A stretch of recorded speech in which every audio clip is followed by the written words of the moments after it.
Was live. I'll check here when we're live.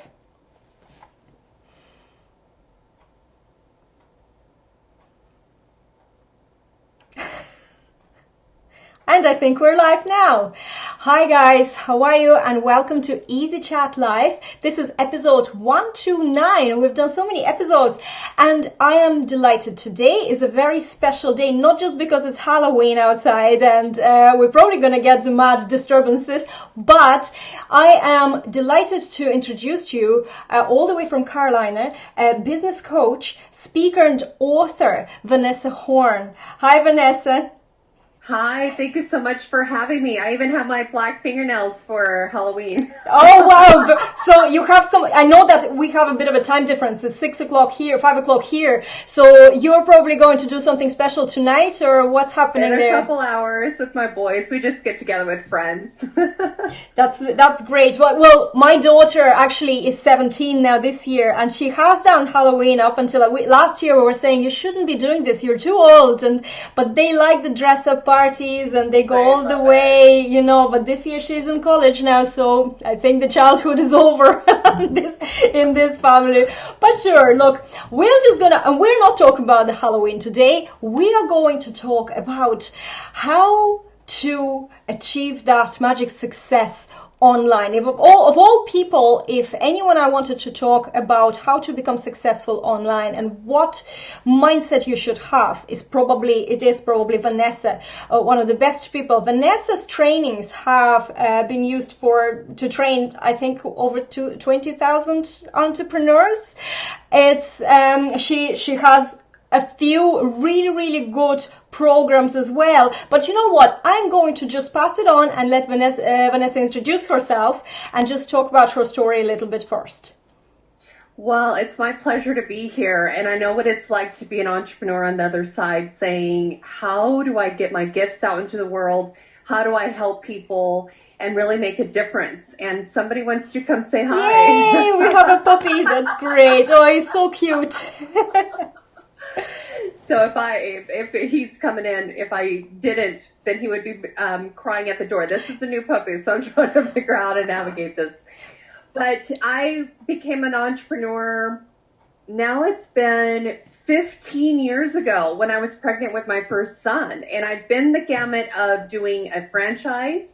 I've been the gamut of doing network marketing. I've done now my own brand and putting my own programs and writing books and my own messaging online. That's something I've been doing for the last 6 years. So I imagine a lot of your viewers are also solopreneurs or people who are marketing themselves online, maybe their own services. I have done the product-based marketing as well, but what I'm doing now is more service-based, and I work with a lot of service-based entrepreneurs. And so I know what it's like to say, I have this dream in my heart, I have this desire, and there's a certain type of individual, that archetype that we are fiercely love our independence. We love having our own time frames that we are working, our own time that we are able to put time aside to work on our businesses. And I know what it's like to navigate this whole journey. And over the last 15 years, what I've been doing is I'll figure out a system. I'll figure out something that works. And then I'm the kind of person who can't help but turn around and teach others because, one, I'm the oldest of 5. So I have this heart that's like, oh, I've got to make it easier on my siblings. And so I feel the same way about entrepreneurs. Like if I can figure out something that makes their life easier, I'm 100% about simplifying what really matters, what doesn't, in particular for those people who are purpose-driven. So it's not just about the money, because I work with a lot of very heart-centered individuals who are like, I want to help others, but also very heart-centered individuals can sometimes have a difficulty charging. And so I try to bring the two together of how do you be 100% of service and others focused and heart-centered and be handsomely paid. And then the other thing is for individuals who don't want to just work all the time. So I'm severely committed in my own life because I've built to the top of a couple of different industries, building multi-million-dollar businesses, but also experiencing burnout along the way, that my whole message now is how do we get to the top without burning out, selling out, or losing out. So it means that we've got to be super, super smart about what we give our attention to so that we can actually enjoy the life that we're creating all of this for. And so I work on a system now that's, can I keep my hours to just 4 hours a day, which is roughly 20 hours a week, and then still make 20K a month. So I'm perfecting this system, replicating and trying to duplicate and show others how I've achieved this. And it means really being clear about which activities matter, which don't. And sometimes they all matter, but doing them at the right phase in your business is super, super critical. And so a huge heart of compassion I have for those who are viewing, and it's of my delight to be able to share what I've learned along this year in the last 15 years. That's amazing, because I actually looked at one of the webinars that you ran, and I felt that there was so many moments there, and a lot of things that you're teaching they make sense, they're very logical, but they're things that people overlook, because when you come to this idea of I want to have an online business, you do start learning, and then you get overwhelmed because there's so much information, there's so much noise, and you get really confused, on the way. So you do need to figure out, you need to get clear on what is important to spend your time on and what is not important to spend your time on. In your experience, you worked with so many people. What are the worst sort of mind blocks that people have? I know that you mentioned that, if you want to help people, might have difficulty charging. And I totally 100% relate to that, because I've had that issue as well. You want to give them everything, but then when it comes to naming your price, you're like, oh yeah, well, it's okay, don't worry about it, or something, So apart from that one, is there any other things that you would recommend looking out in what you're doing and just trying to overcome? Yeah, so let me just break it down to some of the misconceptions or myths about entrepreneurship, especially those of us who are trying to build an online presence. So that one, right, that we have to compromise being heart-centered in order to make good money. And I found that if you structure your business correctly, you can actually be extremely generous without burning yourself out because you're not making enough money. And that's a philosophy of pricing and also a deservedness work that I do with my clients. So if you want to dive in deeper to that one, we can, but that's the first. The second would be that we attach ourselves too closely. I was just listening, as a matter of fact, this morning to a book on tape, and it's a book that's been around for a long time, but I just wanted to revisit it, and it was The 4 Agreements. And the 4 Agreements talk about not taking things personally. And what happens as entrepreneurs, we're so intimately intricate to things that are inside of our business that we become one, like an enmeshment that occurs between us and our business. And part of what's critical as business owners is to have a healthy connection to our work, but also not personalize it. And so what that means is, so for instance, with some stuff with my team, we just had a big campaign and filled one of our programs, and there were a couple of things, some balls that dropped. And if we take it personal, we'll say either it was I who did it or so-and-so who did it. But when I look at not taking it personal, I look at our process, what broke down in the process or the system, and what do we need to correct about that to prevent it from happening again. So it makes it not be personal to me. Oh, I failed. I'm not a great leader. It doesn't make it about the person whose role is their responsibility, but it's looking at business is its own entity. And when we can look at like even marketing and let the data speak to us, this is why with my clients, I'm really, really big in marketing, say, these are the metrics that matter. Let's pay attention to what the metrics tell us. And our audience is actually telling us what matters, what doesn't, what needs to be tweaked. Otherwise, we take it so personal, we start making emotional decisions. and it doesn't yield us the results that we want. And then we end up being on this emotional roller coaster as entrepreneurs. So that's the second. It's just so much of an emotional emotion. And it's a female thing, isn't it, as well? It's unfortunately we're so subjected to like hormones and monthly changes, and for us we are much more emotional than, let's say, men entrepreneurs in their business, because they don't deal with these things as well. There's so much more, level-headed in general. I'm generalizing here, yeah. But I find that for a woman, it's very important to understand where the emotions come from, but again, not take it personally, so you can just have a clear head when it comes to business. Yeah, and I less break out men versus women and make a distinction of masculine versus feminine. So there are women that show up in their masculine energy, and so as a result, they kind of make decisions like men. And I can show up in my masculine, and I can catch myself in it and be like, whoa, Vanessa, you're not flowing. You're coming with a push energy. You're coming with a hustle, I have that too. I understand what you're saying. Yes, 100%. The feminine is flow. We have, I think, in some ways, some of the things that make us susceptible to the emotional roller coaster are some of the things that actually make us exceptional as business owners, because what I've discovered in the sales role and enrollment process, that our sensitivity to others, like I use key phrases when I'm enrolling clients, and my whole expertise is enrolling high-end clients, so creating a premium brand and enrolling high-end clients. And in that process, what I've discovered is even just a sensitivity to the other person of saying, like, how does that feel? Which one of these feels better? I'll actually use feeling words, but as a result, my prospect on the line, they feel honored. They feel that their choices are being respected. And so as a result, they trust me more, that I'm not being pushy, like you have to make a choice, but can I be your trusted advisor and give you all the information you need to make the best choice for you? They can feel that. And so some of these things that contribute to us in our feminine experiencing emotional roller coasters are some of the things that are actually our strongest suits in business, in connection, in collaboration, and in the enrollment process. So I'll say that is the second myth. The third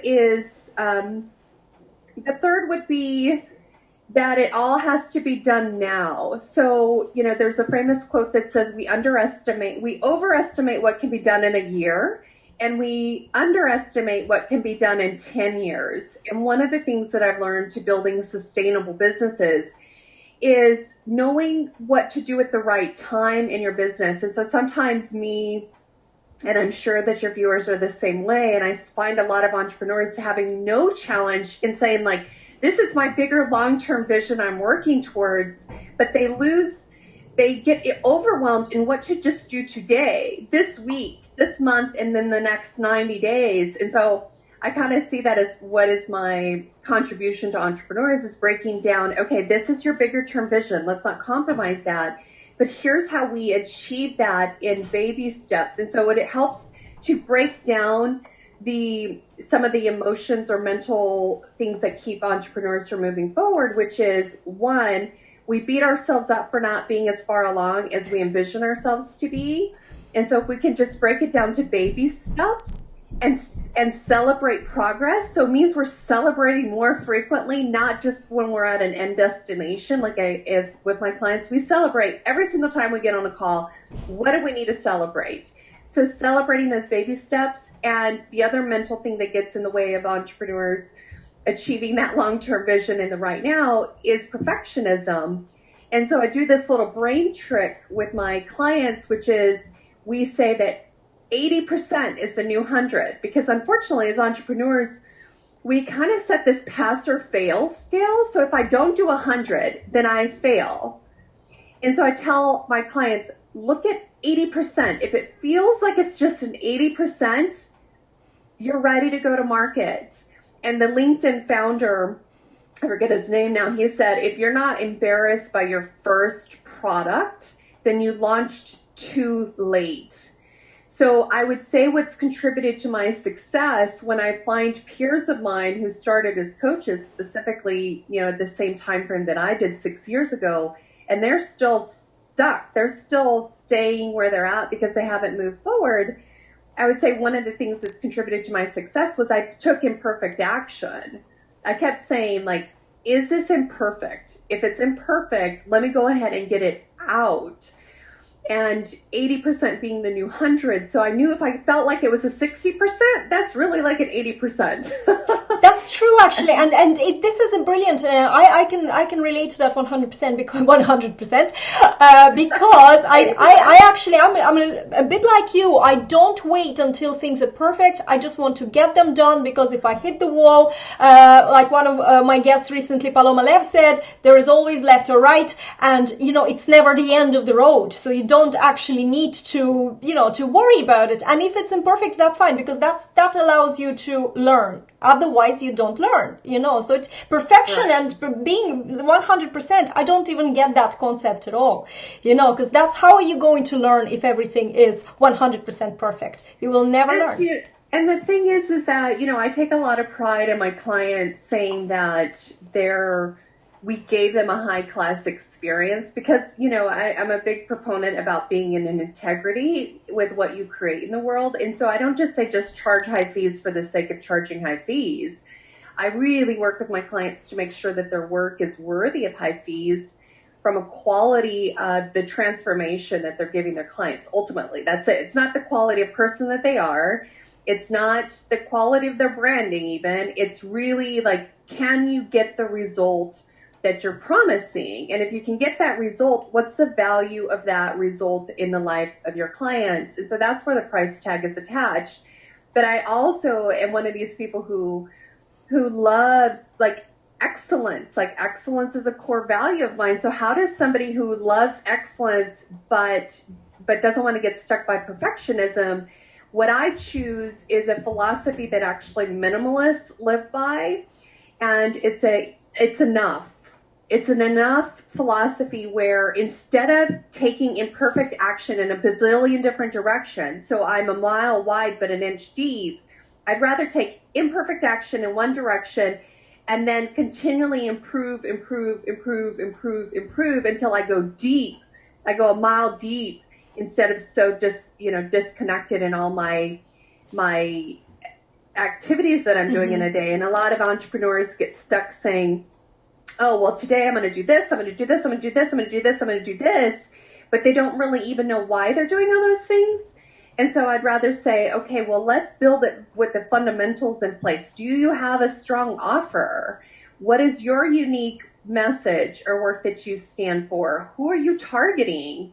And then where can we find those people, right? So if we can have that conversion mechanism in place, then all the other activities can build on that. But I see people spend their time on a lot of other things that don't actually lead to clients, but it keeps them busy and they feel kind of good because they're busy. But then after you do that for a while, you get discouraged of like, where's the results for it? So that's why I focus on going deep on the fundamentals and then layering on top of that instead of, trying to just go in so many different directions. And that's how, in my estimation, you can achieve excellence by starting out in imperfect action, is because you stay. Like, I've done a virtual workshop with my clients.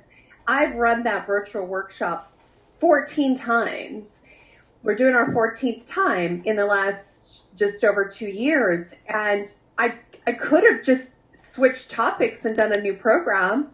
Oh, well, let's do this fourth quarter. Let's do this first quarter. Let's do this third quarter. No, I chose the same workshop, and every single time I meet with my team and say, what can we improve? What can be better? And then the next time is even better. And then we say, what can we improve? What can be better? And we just build on it. So that's where we go deep with one singular focus instead of launching, hundreds of products and programs and then wondering like why none of them are actually making money. I think that's fantastic, and it's a great way to approach. And now, by saying that, that doesn't mean that you can't have 2 or 3 small tripwire passive income documents somewhere, that you can sell for a small amount of money. That's not talking about that. This is about something that you're concentrating on, and I love that. I have a little bit the same approach with the online course that I'm building, the organic engagement course, because I just want to concentrate on this course for years to come in a way. I want to make it a mothership of the online engagement on Facebook courses, and this is what you're doing is exactly the way. You get a new group of people, you work with them, and you just dig deeper. I want to bring us back to this interesting topic of deserving the money for what you're giving. This is a very interesting topic for me. So talk to me a little bit more about this. What would you, if you had a client that is really doesn't feel like they deserve, but they have everything, all the ingredients are there, they just don't feel that they deserve to be paid, big amount of money for what they're doing. How would you recommend approaching this, and what steps would you recommend taking to get out of that mindset? Yeah, so that's a deep question, because I'll just tell you it's been my journey. Yeah. My journey was that, I became aware in about my mid-30s that achievement and success was my crutch for feeling value. So as a young kid, when I was in 2nd grade, as soon as the teacher said, "Oh, she's a really bright kid, we should test her," all of a sudden my little radar went up and said, "Oh, if you're smart, if you get good grades, then you'll be special," right? And so my whole life achievement of these pursuits of like, oh, if I get enough accolades, or if I'm top in my class, or if I'm top in my industry, or if all my clients love me, or blah, blah, blah, right? We can always have all of these conditions for experiencing our value. And when I noticed that was my crutch, and I really have my clients identify, what is your crutch? Because for some of it's achievement and success. For others, it's I'm a great helper. Like I'm more there for others than I am for myself. That could be a crutch. Another crutch could be I do things perfectionistic. Another crutch could be I'm a leader. I'll say yes to leading even though I don't know what I'm leading. And so we hold on to these crutches, right, that feel good, and all that they are is an attempt to hide shadow parts of us. So I'll just grab this pillow here as a demonstration. So we walk around life, for instance, and it's like, I'm only going to show half of me. The half of me that I think you love. You love the Vanessa that inspires you. You love the Vanessa that helps you. You love the Vanessa that is successful. You love the Vanessa that blah, blah, blah. Like I make up the story. Each one of us makes up a story. Well, the first time ever that I became aware of that, I became aware of like, what's the shadow side over here that I'm hiding, right? What's the shadow side of myself that I'm hiding and ashamed about? And it's these like deeper core things that it barely comes down to our deservedness. Now, if you ever would have said, Vanessa, you have any deservedness concerns or anything, I would have denied it. I would have been like, wait, what? No. But it was until I could see that I showed up in this particular workshop that I went to, and I've been to hundreds of them, but this one in particular was super, super powerful, that I showed up and I intentionally chose to not bring into the room any of my accolades or successes or what I attached value to. And instead our exercise, almost the entire retreat for 5 days, was what I don't want you to know about me is. Wow. That's saying powerful. That over and over and over and getting to the deeper layers. What I don't want you to know about me is this. What I don't want you to know about me is this. What I don't want you to know about. And so in my mind, this group of people knew nothing but my bad side.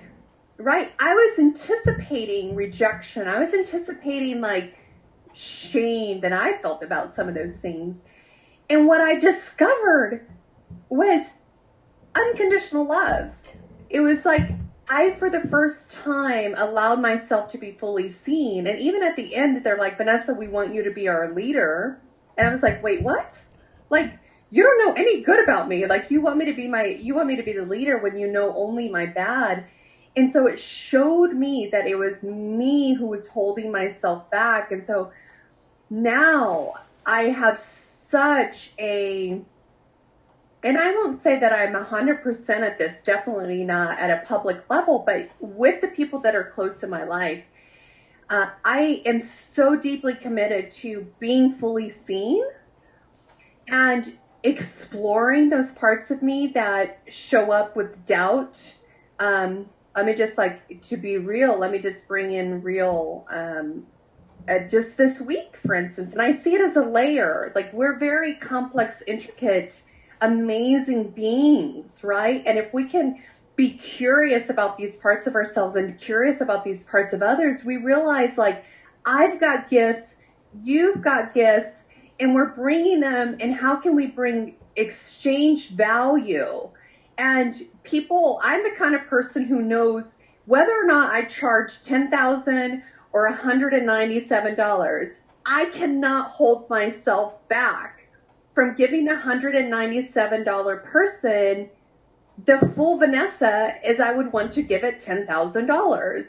And so I know how I'm going to be any good in the world is by being selective about who I choose to work with, that they're investing in themselves. They're not investing in me. They're investing in themselves at a high level. So I choose, it's just my philosophy, I'd rather give away the $197 stuff and I keep my premium rates because it's not for me. It's not even my deservedness, but it's like that they're believing their deservedness, that they deserve to invest in themselves, and sometimes make that payment of money creates the transformation in them even before we work. The fact that they said, I want this and I'm willing to pay money shows their commitment to themselves. And so to make it very real, like just this last week, this is my commitment to like showing the shadow and showing the light. Just this last week, my husband and I had an exchange that was what I was left feeling was, I'm not doing it right. I'm disappointing him. And I sat with that. Because I was like, Vanessa, this is not just showing up with your husband.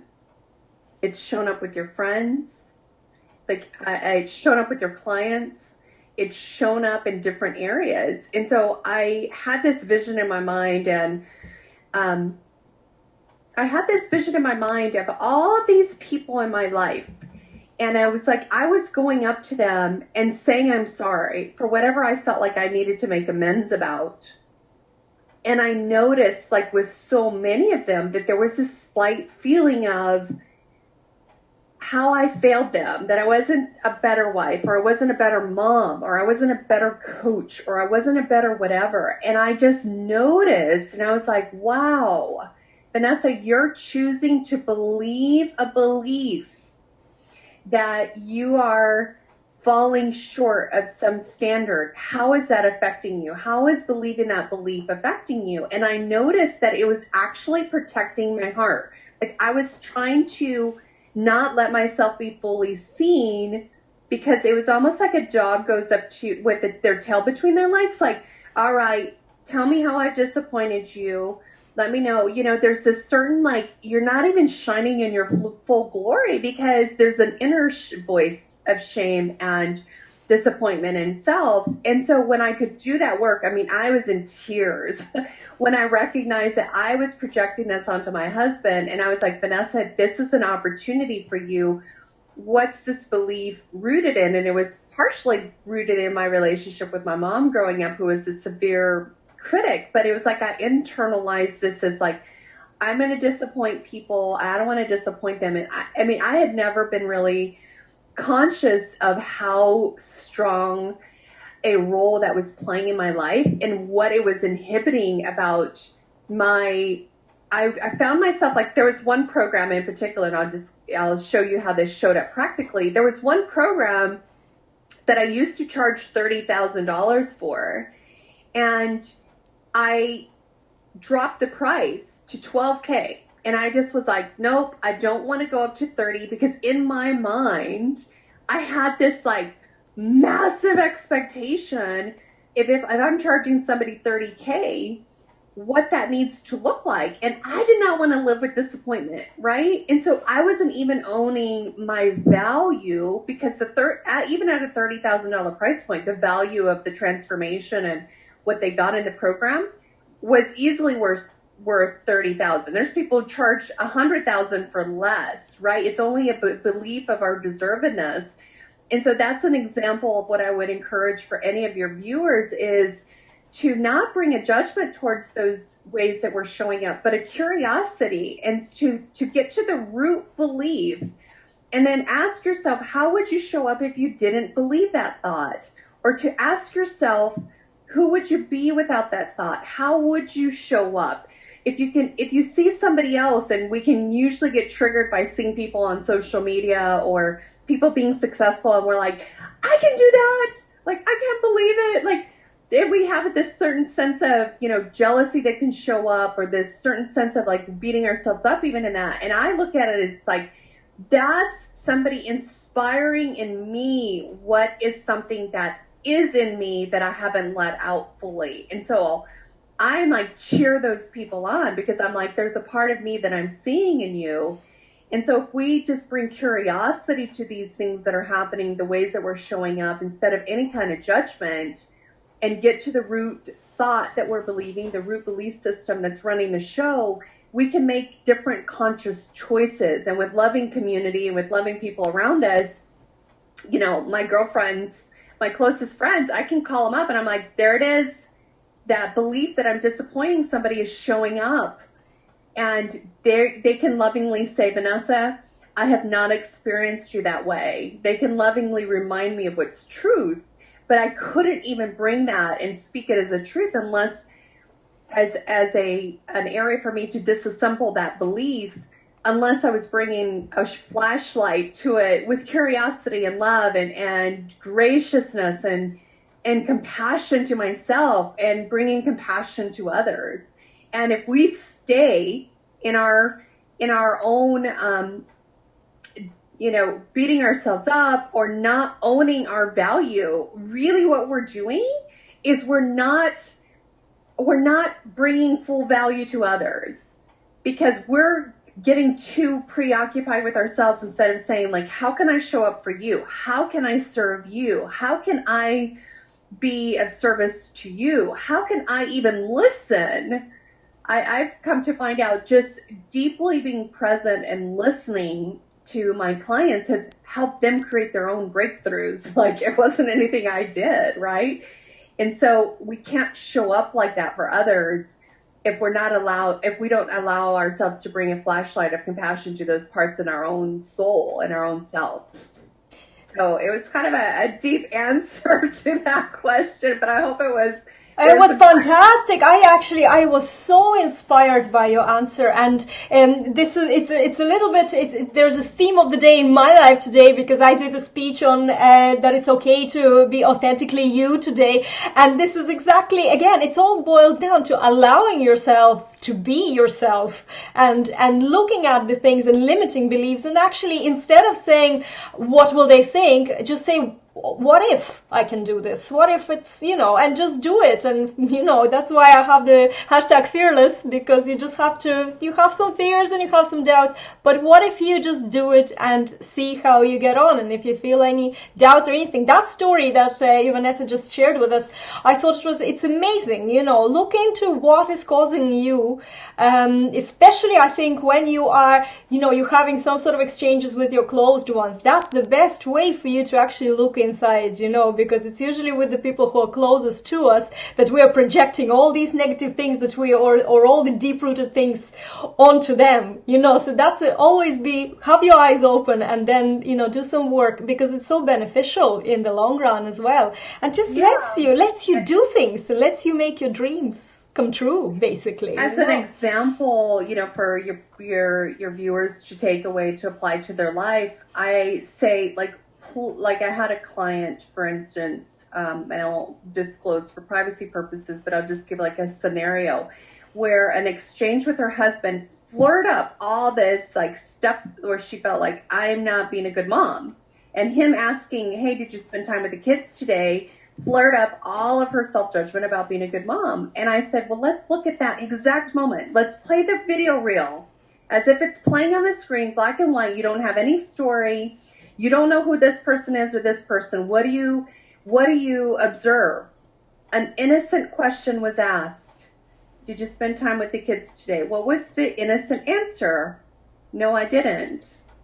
But instead, we take an innocent question when we attach or project, like you said, oh, well, he meant this. Well, he was insinuating this. Well, he was this. Well, really, that's all our internal judgments that are coming up. So then now we answer, yeah, but, and I'm not, and it's like, well, whoa. So when we looked at that, that's just a mirror to what's going on the inside. It dissipated that, I get to choose, like Viktor Frankl says, between stimulus and response is a space. And in that space is where our freedom exists. And so when we can notice an innocent question has been asked, an innocent exchange has occurred, an innocent this has been done, and we don't have to project all this negative meaning to it. Back to our original statement about don't take things personally, we can actually engage and experience a different life, a different relationship with others and with ourselves.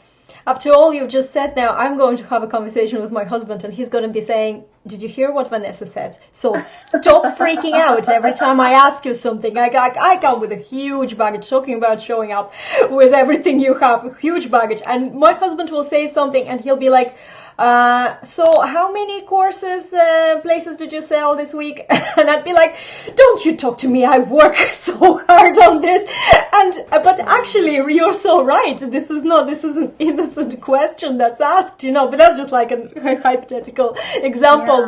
But yes, and it's extremely interesting. I think that there's a lot to take away from this conversation. Tell me, Vanessa, I know that you have a little freebie or something that you prepared for my viewers, a little gift.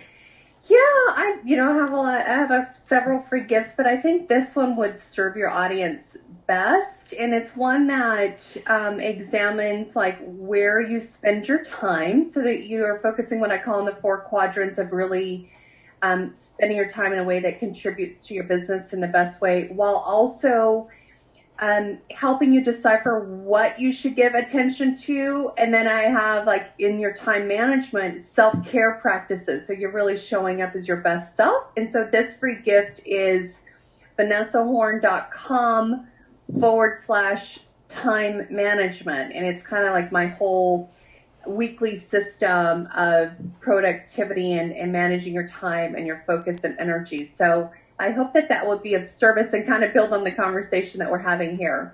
Oh, it sounds fantastic. I'm going to check it out, and I'm going to put the link in the comments here as soon as we're finished. So guys, do go and check it out. And it sounds like what a lot of us need, and I know for a fact I do. So thank you so much, Vanessa, for joining me. I am really honored, and I enjoyed the conversation so much. There was so many things that I am definitely going to go away and look at it again and think about some things, especially to do with the way I show up, because I always talk about being authentic. I always talk that I'm here and this is what you see, what you get. And now I'm thinking, is it actually? Is there something else that I need? I love this idea. Here's what you don't know about me. I might even do a series on that. just do it with somebody safe. We don't have to do it with the world. Authenticity isn't having to reveal everything. Authenticity is being fully present in this moment, and who am I in this moment, and not being afraid of the shadow side. Oh yes, absolutely, absolutely. Well, guys, it was a great show. Thank you so much for joining us. And again, check out that link, vanessahorn.com/time management. And Vanessa, thank you so much for tonight. I really appreciate it. My pleasure. Cheers. Thank you, guys. Bye. Bye.